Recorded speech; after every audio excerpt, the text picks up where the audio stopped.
Hello guys, Andrew here. Welcome back to Drew Tutorial. And in this video, I'm going to show you how to add your high school to your Facebook profile. To do that, go ahead and click on your profile on the upper left hand side on Facebook.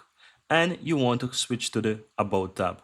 Now, from here, you will find under the overview add iSchool, click on that and simple type in your school name. You can also choose the year or the period of time in which you attended that school. So that could be, let's say, from 2000 and from year 2000 to, and you can choose a month. So normally that could be September, and then you can choose a date, and then you can say to whichever year you basically ended or whatever, right? So that could be whichever year. I'm going to just choose, for example, 2007 as an example, right? And you can choose a month as well. So you can choose and basically set whatever date that you want to as well. Right, so that's basically it, guys. And you can, it's really up to you if you want to add graduation as well. You can check or uncheck that, and you can add in some description if you want right here.